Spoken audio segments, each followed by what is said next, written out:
Hello everyone, welcome back to our channel. তো এর আগে আমরা ভয়েস চেঞ্জ কমপ্লিট করেছি এবং ন্যারেশন চেঞ্জের অ্যাসারেটিভ করিয়ে দিয়েছি আগের ক্লাসে। তো তুমি যদি আগের ক্লাসটা না দেখো ন্যারেশন চেঞ্জের অ্যাসারেটিভ সেন্টেন্সের, তাহলে কিন্তু এই ক্লাসটা বুঝবে না। তো আমি তাই আগে থেকেই বলে দিচ্ছি যে আগের ক্লাসটা দেখে আসো, সেখানে কিন্তু অনেক বেসিক রুলস বলা হয়েছে। তো সেই বেসিক রুলসটা তোমাকে কিন্তু জেনে থাকতে হবে, তাহলেই তুমি কিন্তু আজকেরটা বুঝবে। তো আজকে আমরা করব কি ইন্টারোগেটিভ সেন্টেন্স। তো ইন্টারোগেটিভ সেন্টেন্সে আমরা কিভাবে ন্যারেশন চেঞ্জ করব, একদম ইজি। কয়েকটা জিনিস মাথায় রাখলে প্রত্যেকটা ন্যারেশন চেঞ্জ তোমার কাছে একদম ইজি মনে হবে। তো চলো দেরি না করে শুরু করা যাক। দেখো আমি এখানে কয়েকটা উদাহরণ লিখেছি, এই 4টে উদাহরণ আর এরপরে আরেকটা উদাহরণ করাবো। এই কয়টা উদাহরণের মাধ্যমেই আমরা ইন্টারোগেটিভ সেন্টেন্সে ন্যারেশন চেঞ্জ বুঝে ফেলবো। তো চলো দেখো এখানে কি বলেছে, he said to me what are you doing. প্রথমত ইন্টারোগেটিভ সেন্টেন্স মানে কি, প্রশ্নবোধক, ঠিক আছে, যার শেষে কোশ্চেন মার্ক থাকে। তো সেটা হচ্ছে ইন্টারোগেটিভ সেন্টেন্স। তো he said to me what are you doing. তো যদি এর আগে এই কারণে আমি বললাম, যদি তুমি আগের ক্লাসটা না দেখো তাহলে বুঝবে না। কারণ এই যে আগের ক্লাসে আমি এগুলো বলেছি যে রিপোর্টেড স্পিচ কোনটা, রিপোর্টিং ভার্ব কোনটা, এগুলো কিন্তু বলেছি, ঠিক আছে। আচ্ছা দেখো, he said to me what are you doing. তো এখানে আমরা কি করব, সবার প্রথমে আমরা হি তো লিখবই, ঠিক আছে। তো হি লিখলাম, হি, ওকে, হি লিখলাম। হি লেখার পরে এখানে দেখো সেড টু আছে, সেড টু আছে। আমরা কিন্তু এর আগে অ্যাসার্টিভ সেন্টেন্সে সেড টুর বদলে টোল্ড লিখেছিলাম। এখানে তাহলে কি লিখবো, এখানে লিখবো আস্ক। যখন ইন্টারোগেটিভ সেন্টেন্স হবে তখন সেড টুর বদলে কি লিখতে হবে, আস্ক। তো আমরা আস্ক লিখে দিলাম, ঠিক আছে। আস্ক হয়ে গেল। আস্কের পরে এখানে কি আছে এবার, মি। তাহলে হি আস্ক মি। ক্লিয়ার? এইটুকুতে কোনো সমস্যা হওয়ার কথা নেই। এবার দেখো তারপরে কমা আছে, কমার পরে কোটেশন আছে। তো এখানে তো আমাদের একটা লিঙ্কার লাগবে, ঠিক আছে, যাতে দুটো সেন্টেন্স লিঙ্ক করা যায়। তো সেটার কাজটা কে করবে, যখন ইন্টারোগেটিভ সেন্টেন্সে আমাদের ডাব্লিউএইচ ওয়ার্ড থাকবে। এবারে ডাব্লিউএইচ ওয়ার্ড কোনগুলো, যেগুলো দিয়ে কোশ্চেন করা হয়, মানে হোয়াট, হোয়ার, হয়ে, হোয়েন, হাউ, এগুলো কিন্তু ডাব্লিউএইচ ওয়ার্ড। তো আমরা দেখবো ডাব্লিউএইচ ওয়ার্ড আছে কিনা। আমরা কি দেখছি এখানে ডাব্লিউএইচ ওয়ার্ড আছে, এই যে হোয়াট আছে, তাই তো। তাহলে আমরা এখানে হোয়াট লিখবো, হোয়াট লিখবো, ঠিক আছে। এবার যখন ডাব্লিউএইচ ওয়ার্ড না থাকবে তখন আমাদের কি লিখতে হবে, সেটা আমি এই পরের উদাহরণে বুঝিয়ে দেবো, ঠিক আছে। দেখো তো এখানে ডাব্লিউএইচ ওয়ার্ড আছে, ডাব্লিউএইচ ওয়ার্ড যদি থাকে তা আমরা হোয়াট লিখবো, আর যদি না থাকে বলেই দিই ইফ লিখবো, আইএফ, ইফ, ঠিক আছে। পরের উদাহরণে আমরা করব। তো হোয়াট লিখলাম। হোয়াটের পরে আমাদের কি করতে হবে, আমরা কি আরটাকে ওয়াজ বা ওয়ার করব, মানে ওয়ার করব, তা কিন্তু নয়। হোয়াটের পরে আমাদের আনতে হবে কি, সাবজেক্ট। সাবজেক্ট কোনটা এখানে, ইউ। ইউ হচ্ছে সাবজেক্ট। এবার আমাদের এখানে বোঝার যে ইউটা কে, ইউটা কে।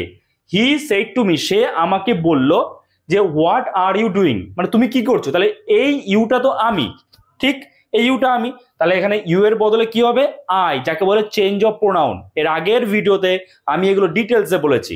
তো আমরা চেঞ্জ অফ প্রোনাউন কি করব, ইউটা হয়ে যাবে এখানে আই, হোয়াট আই। এইবার আমাদের চেঞ্জ অফ টেন্স করতে হবে।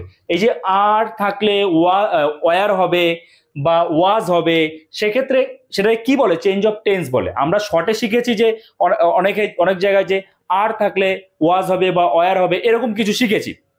কিন্তু আদতে এটা কি কারণে হয়, এটা হয় চেঞ্জ অফ টেন্সের জন্য। অর্থাৎ যদি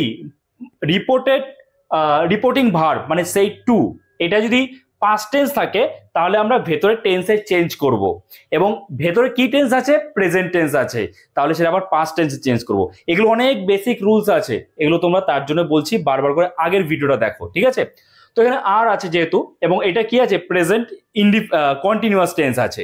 তো আর এর বদলে আমরা কি লিখবো এখানে, আয়ের সাথে কি বসবে, নিশ্চয়ই ওয়ার বসাবো না আমরা, তাহলে আই ওয়াজ বসাবো, আই ওয়াজ, ঠিক আছে। তাহলে he ask me what I was, তারপরে ডুইংটা যেমন আছে বসে যাবে, ঠিক আছে, ফুল স্টপ। আচ্ছা আরেকটা কথা বলে দিই, ভয়েস চেঞ্জ করার সময় আমরা যখন সেটাকে চেঞ্জ করি, মানে অ্যান্সার লিখি, তখন কিন্তু আমরা যদি ইন্টারোগেটিভ সেন্টেন্স হয় এবং শেষে যদি প্রশ্ন চিহ্ন থাকে তাহলে আমরা দেব। অ্যান্সারের ক্ষেত্রেও আমরা সেই প্রশ্নবোধক চিহ্নটা দেব, কিন্তু যখন আমরা ন্যারেশন করব তখন কিন্তু আমরা এই প্রশ্ন চিহ্নটা দেব না, ঠিক আছে। আচ্ছা, এটা বোঝা গেল। আশা করি তোমরা বুঝতে পেরেছো। যদি কোনো রকম কনফিউশন থাকে তোমরা কমেন্টস করতে পারো, আমি নিশ্চয়ই সেই সমস্যার সমাধানের চেষ্টা করব। আচ্ছা, তারপরেরটা দেখো, তাহলে এটা গেল ডাব্লিউএইচ ওয়ার্ড দিয়ে। এবারে পরেরটা দেখো, he said to me are you ill. এখানে কিন্তু দেখো কোনো রকম ডাব্লিউএইচ ওয়ার্ড নেই। আচ্ছা, আগের ঝামেলাটা আমরা মিটিয়ে নিই। হি সেড টু মি, তো তাহলে আমরা আগে হি বসিয়ে দিলাম। সেড টু আছে, যেহেতু জিজ্ঞাসা চিহ্ন আছে, ইন্টারোগেটিভ সেন্টেন্স, আমরা লিখে দেবো এখানে আস্ক। তাহলে হি আস্ক, তারপর কি হবে, মি, হি আস্ক মি। এইবার এই দুটো সেন্টেন্সকে, এই সেন্টেন্সটা আমরা কি দিয়ে লিঙ্ক করব? আগের আমাদের কি ছিল, ডাব্লিউএইচ ওয়ার্ড ছিল। ডাব্লিউএইচ ওয়ার্ড থাকলে আমরা ডাব্লিউএইচ ওয়ার্ড দিয়ে লিঙ্ক করব। যদি ডাব্লিউএইচ ওয়ার্ড না থাকে আমরা ইফ দিয়ে লিঙ্ক করব, ইফ দিয়ে লিঙ্ক করব। ক্লিয়ার? ডাব্লিউএইচ ওয়ার্ড না থাকলে আমরা ইফ বসাবো। ওকে, এরপরে কি হবে, তাহলে ইফ এর পরে আমরা কি করব, নিশ্চয়ই আর বসাবো না, আমরা বসাবো কি এবার সাবজেক্ট। কারণ এটা যখন করেছে এটা কোশ্চেন করেছে, আর আমরা যখন ইনডাইরেক্টলি বলছি তখন কিন্তু এখানে আর কোশ্চেন মার্ক দেবো না। ঠিক আছে, তো ইফ এর পরে আমরা বসাবো কি, সাবজেক্ট ইউ। তাহলে ইউটা কে, he said to me you. আর ইউ ইল, ইউটাকে আমি, সে আমাকে বললো তুমি কি অসুস্থ, তাহলে ইউটাকে আমি, তাহলে এখানে আই লিখবো, আই। তাহলে he ask me if I, হয়ে গেল, ইউটা হয়ে গেল আই, যাকে বলে চেঞ্জ অফ প্রোনাউন। আচ্ছা, তারপরে কি হবে, তারপরে আমাদের চেঞ্জ অফ টেন্স করতে হবে, অর্থাৎ এই আরটাকে আমাদের ওয়াজ ওয়ার যেটা হবে সেটা করতে হবে। তো এখানে যেহেতু বাইরে পাস্ট টেন্স আছে, সেড টু পাস্ট টেন্স, ভেতরে টেন্সে চেঞ্জ করব। কি টেন্সে চেঞ্জ করব, এটা প্রেজেন্ট ইনডিফিনাইট আছে, হয়ে যাবে পাস্ট ইনডিফিনাইট। ঠিক আছে, তো এখানে হয়ে যাবে কি, আর এর বদলে আই এর সাথে আমরা কি বসাবো, ওয়াজ বসাবো, আই ওয়াজ। ঠিক আছে, এবার দেখো, যারা আগের ভিডিও দেখোনি তারা হয়তো বুঝতে পারছো না যে কি বলছে এটা, প্রেজেন্ট টেন্স পাস্ট টেন্স। দেখো আমি একটু শর্টে বলে দিই। ঠিক আছে, দেখো আমরা এই যে ভেতরে যে টেন্সের চেঞ্জ করছি, আর থাকলে ওয়াজ বা ওয়ার লিখছি আমরা, সেটা কি কেন করছি, দেখো সেড টু এটা কোন টেন্সে আছে, পাস্ট টেন্স। যদি রিপোর্টিং ভার্ব, এই সেড টু কে বলে রিপোর্টিং ভার্ব, এটা যদি পাস্ট টেন্স থাকে তাহলেই আমরা এই রিপোর্টেড স্পিচ, এই যে কোটেশনের মধ্যে যেটা থাকে সেটাকে বলে রিপোর্টেড স্পিচ, আমরা শর্টে বলতে পারি আর এস। তো এই আর এস এর টেন্সের চেঞ্জ করব, মানে এই বাইরে যদি পাস্ট টেন্স থাকে তাহলে আমি ডিসিশন নেব যে ভেতরে অর্থাৎ রিপোর্টেড স্পিচের মধ্যে যেটা রয়েছে সেটা টেন্সের চেঞ্জ করব। কিন্তু কোন টেন্সে চেঞ্জ করব তার জন্য আমাদের দেখতে হবে এটা কোন টেন্সে আছে। এটা আছে প্রেজেন্ট ইনডিফিনাইট টেন্সে, প্রেজেন্ট ইনডিফিনাইট থাকলে হয়ে যাবে পাস্ট ইনডিফিনাইট টেন্স। ঠিক আছে, দেখো তোমরা যখন যারা নতুন দেখছো তাদের কাছে একটু জটিল মনে হবে বিষয়টা, কিন্তু একবার যদি তুমি আগের ভিডিওটা দেখে নাও না, তোমার কাছে একদম ইজি হয়ে যাবে, একদম জলের মতো। তোমার আর ভাবতে হবে না যে আর থাকলে কি হবে বা ওয়াজ আর হবে, বা তুমি ওই নিয়ম যদি দেখো তোমার ভুল হওয়ার আর কোনো চান্সই নেই, কারণ এটা তুমি বুঝে বুঝে করবে। না বুঝে করো যে আর থাকলে ওয়াজ হয় বা ওয়ার হয়, কিন্তু কেন হয় সেটা তো জানো না, তো সেটা জানার জন্য আগের ভিডিওটা দেখো, তোমাদের কাছে সব জলের মতো হয়ে যাবে। আচ্ছা, তাহলে আই ওয়াজ এর পরে কি বসাবো, ইল। ওকে, ক্লিয়ার? তাহলে দু ধরনের কিন্তু হয়ে গেল, একটা ডাব্লিউএইচ ওয়ার্ড থাকলে আর একটা ডাব্লিউএইচ ওয়ার্ড না থাকলে আমরা কিভাবে করব। ক্লিয়ার? আচ্ছা, এরপরে দেখো পরেরটা কি রয়েছে, পরেরটা ডু আছে। ঠিক আছে, তাহলে Amit said to me do you hear me. তাহলে আমরা একই রকম ভাবে প্রথম ঝামেলা মিটিয়ে নিই এখান থেকে। অমিত সেড টু থাকলে হবে ask me, Amit ask me. এইবার কথা হলো এখানে লিঙ্কারটা কি হবে। প্রথমত আমার কি কথা, যে যদি আমরা ইন্টারোগেটিভ সেন্টেন্সে ন্যারেশন চেঞ্জ করি তাহলে ডাব্লিউএইচ ওয়ার্ড আছে কিনা দেখতে হবে। এখানে কি ডাব্লিউএইচ ওয়ার্ড কোথাও আছে, কোথাও নেই। ডু আছে, ডু এর কথায় পরে আসছি, ডাব্লিউএইচ ওয়ার্ড নেই। যদি ডাব্লিউএইচ ওয়ার্ড না থাকে তাহলে আমরা ইফ দিয়ে লিঙ্ক করব, তাহলে এখানে একটা ইফ বসিয়ে দিলাম। ঠিক আছে, আর যদি ডু থাকে, সেন্টেন্সে যদি ডু থাকে, ডিড থাকে, ডাজ থাকে, এগুলোর কোনো কাজই নেই। এটা দেখে আমরা শুধু চিনতে পারি কোন টেন্সে আছে। তাছাড়া এই ডু ডিড ডাজের আমরা এটা নিয়ে আর মাথা ব্যথাই করবো না, এটা দিয়ে আমরা খালি বুঝবো এটা কোন টেন্সে আছে। এবং যখন আমরা ইনডাইরেক্ট স্পিচ করব তখন কিন্তু এই ডু ডিড ডাজ এগুলো উঠে যাবে, এগুলো আর এই সেন্টেন্সে আমরা বসাবো না। তো ডু দেখে আমরা কি বুঝতে পারছি, এটা প্রেজেন্ট টেন্সে আছে। ঠিক আছে, আচ্ছা এবার তাহলে ইফ হয়ে গেল, ইফের পর আমরা কি বসাবো, সাবজেক্ট বসাবো। এখানে ইউ আছে, ইউটাকে Amit said to me, Amit আমাকে বললো, তাহলে ইউটা হচ্ছে আমি, তাহলে এখানে আমরা আই বসাবো।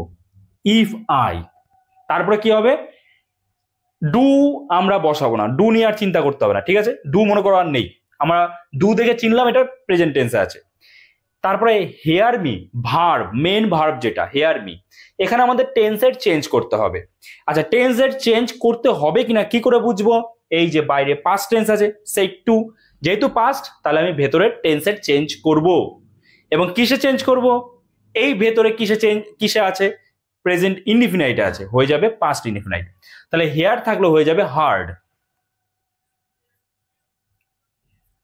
ঠিক আছে।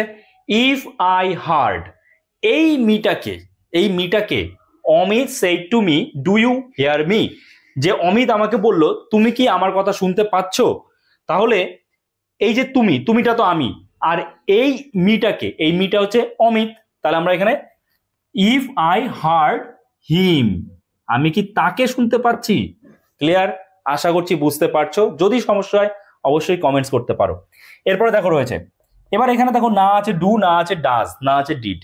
এখানে আবার আরেকটা জিনিস রয়েছে মে থাকলে কি হবে, দেখো প্রথমত সি সেইড, তাহলে সি সেইড আছে আর এখানে কোটেশন আছে, তাহলে আমরা সি সেইড থাকলে কি করব, সি আস্ক, ঠিক আছে, সি আস্ক, সেইডের পরে তার কিছু নেই, তাহলে শুধু সি আস্কটি লিখবো। তারপরে এখানে আমাদের একটা লিঙ্কার লাগবে, লিঙ্কার কি, যদি ডাব্লিউএইচ ওয়ার্ড থাকে তাহলে ডাব্লিউএইচ ওয়ার্ড, না থাকলে ইফ বসিয়ে দিলাম, ইফ, ঠিক আছে। তারপরে কি হবে, তারপরে এখানে ইফ বসানোর পরে আমাদের কি বসাতে হবে, সাবজেক্ট বসাতে হবে। মে কি হবে আগে সেটা নিয়ে মাথা ব্যথা করতে হবে না। আইটাকে, she said may I help you, she said may I help you, সে বলল আমি কি আপনাকে সাহায্য করতে পারি, তাহলে এই আইটা তো শি, তাই তো, তাহলে শি আস্ক ইফ, তারপরে আইয়ের জায়গায় কি হবে, শি, ইফ শি। তারপরে এইবার দেখো যদি মে থাকে হয়ে যাবে মাইট। একই রকম ভাবে যদি শ্যাল থাকে হয়ে যাবে শুড, যদি উইল থাকে হয়ে যাবে উড, ঠিক আছে, এরকম কিন্তু হবে। তো শি আস্ক ইফ শি, মে আছে, মে থাকলে হয়ে যাবে মাইট, এবং তারপরে এই যে মাইট হলো, মাইটের পরে কিন্তু আমরা আর এই হেল্প, যে আমরা এবার টেন্সের চেঞ্জ করব, তাই তো, হেল্পটার আমরা পাস্ট ফর্ম বসাবো, কিন্তু মাইট থাকলে কখনোই তারপরে পাস্ট ফর্ম নয়, মেন ফর্ম মানে প্রেজেন্ট ফর্মটা বসবে। একই রকম ভাবে শুড, উড, কুড, সিওইউএলডি, কুড, এগুলোর পরে